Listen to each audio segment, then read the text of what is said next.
Christmas என்பது நம்பிக்கையற்றவர்களுக்கானது. தேவனுக்கு மகிமை உண்டாகட்டும். இந்த உலகத்திலே நம்பிக்கையற்ற மக்கள், எவைகளின் மேல் அவங்களுக்கு என்ன இல்லைன்னு சொன்னா, பல நேரங்களிலே நம்பிக்கை இழந்து வாழ்ந்து கொண்டு இருக்கிற மக்களுக்காக இயேசு இந்த பூமியில வந்தார். அல்லேலூயா. என் வேதம் அப்படித்தான் சொல்லுகிறது. என்னோடு கூட ரோமர் 15ஆம் அதிகாரம் 12-13 வசனத்தை வாசியுங்கள். இங்கே சொல்லப்பட்டிருக்கிறது, ஈசாயின் வேரிலிருந்து ஒருவர் தோன்றுவார், அவரிடத்துல யார் நம்பிக்கை வைப்பார்களா?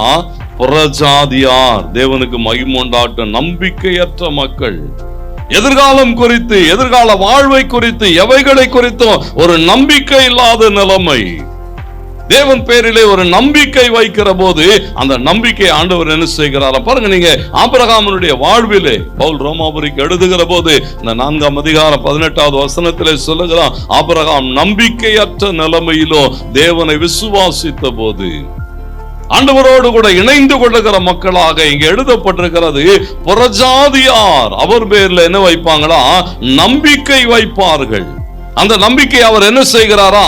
கனப்படுத்துகிறார். கர்த்தருக்கு மகிமை உண்டாகட்டும். அவர்கள் நம்புகிறதை தந்து, அவர்கள் எதிர்பார்க்கிறதை தந்து, ஆண்டவருக்கு மகிமை உண்டாகட்டும், உதவி செய்கிறதுக்கு, ஒத்தாசை பண்ணுகிறதுக்கு ஆட்கள் இல்லாமல், எந்த விதமான நம்பிக்கையும் இல்லாமல், எதிர்காலத்தை குறித்ததான நம்பிக்கை இல்லாத ஜனங்கள் தேவனை நம்புகிற போது, என்னோடு கூட ரூத் 1 அதிகாரம் 12வது வசனத்தை வாசிக்கிற போது அங்கே சொல்லப்பட்டிருக்கிறது, நகோமி சொல்லுகிறா, எனக்கு நம்பிக்கை இல்லை.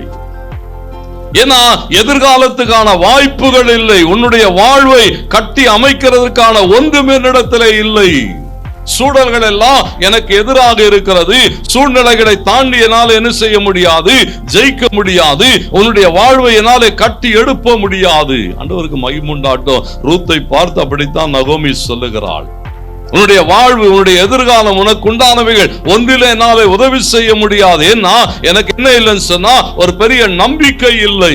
ஆண்டவருக்கு மகிமை உண்டாகட்டும். ரூத்துக்கு ஒரு நம்பிக்கை இருந்தது.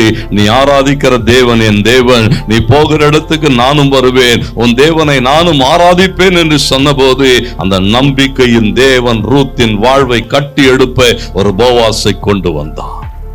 ஆண்டவருக்கு மகிமை உண்டாகட்டும். ஒரு நம்பிக்கை இல்லாத சூழல்கள் தான் இன்றைக்கு யோசித்து பாருங்கள். நீங்கள் எப்படிப்பட்ட சூழலிலே இருந்தாலும் என் வேதம் சொல்லுகிறது, இயேசு ஏன் இந்த பூமிக்கு கடந்து வந்தார்? உன் வாழ்வை குறித்து, உன்னுடைய எதிர்காலங்களை குறித்து இங்கே அநேக மக்களை நீங்கள் பார்க்க முடியும். சங்கீதம் 65:5 படி பதிவு செய்கிறது, எல்லாரும் நம்பும் நம்பிக்கையாயிருக்கிற எங்கள் ரட்சிப்பின் தேவனே என்று அவன் சொல்லுகிறான். ஒரு பெரிய நம்பிக்கையின் தேவன். கர்த்தருக்கு மகிமை உண்டாகட்டும். இன்றைக்கு நம்புகிறதற்கு இந்த உலகத்திலே ஒன்றுமில்லை. ஆட்களை நம்ப முடியவில்லை, சூழல்களை நம்ப முடியவில்லை, காரியங்களை நம்ப முடியவில்லை. நேற்று இருந்தது போல இன்றைக்கு இல்லை. ஆனாலும் நமக்கு ஒரு நம்பிக்கை உண்டு. என் இயேசு என்னோடு கூட இருக்கிறார். அல்லேலூயா. எல்லாரும் நம்புகிற ஒரு நம்பிக்கை மாற்றங்களை கொண்டு வருகிறார். சூழல் எல்லாம் அப்படியே லகுவாய் மாற்றப்படுகிறது. கர்த்தருக்கு மகிமை உண்டாகட்டும். புறஜாதியார் என்ன செய்வார்களா? அவர் பேரிலே நம்பிக்கை வைப்பார்கள். இன்னைக்கு அநேக கிறிஸ்துவ தேசங்கள், ஆண்டவருக்கு மகிமை உண்டாகட்டும், அவரை விட்டு வெளியே கடந்து போய் கொண்டு இருக்கிற போது லட்சோப லட்சம் புறஜாதி மக்கள் கிறிஸ்துவண்டையிலே நெருங்கி நெருங்கி நெருங்கி வந்து கொண்டு இருக்கிறார்கள் என்று சொன்னா, புறஜாதியாருடைய நம்பிக்கையை கனப்படுத்துகிற தேவன் இன்றைக்கும் உயிரோடு கூட இருக்கிறார்.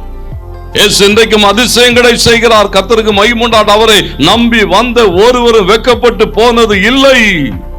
அதனால்தான் சொன்னார் சகரியாலே, நம்பிக்கையுடைய சிறைகளே அரணுக்கு திரும்புங்கள், என்ன தருவேன்? இரட்டிப்பான நன்மையை தருவேன் இன்றைக்கு. ஆமென் சொல்றீங்களா? ஒரு பெரிய நம்பிக்கையின் தேவன். கிறிஸ்துமஸ் என்பது நம்பிக்கை இல்லாத மக்களுக்கானது.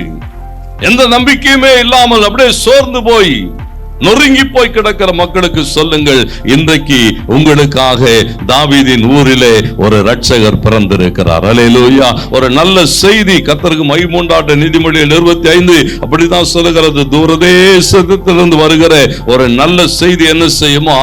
விடாய்த்த ஆத்துமாவுக்கு கிடைக்கிற ஒரு குளிர்ந்த தண்ணீரை போல நல்ல செய்தியை கொண்டு போங்கள். கர்த்தருக்கு மகிமை உண்டாகட்டும். எப்படிப்பட்ட மக்கள்? நம்பிக்கை இல்லாத மக்களுக்கு சொல்லுங்க, கவலைப்படாதிருங்கள், உங்களுக்காக கிறிஸ்து தாவீதின் ஊரிலே பிறந்திருக்கிறார். அல்லேலூயா. அவர் எல்லாவற்றையும் பார்த்து கொள்ளுவார்.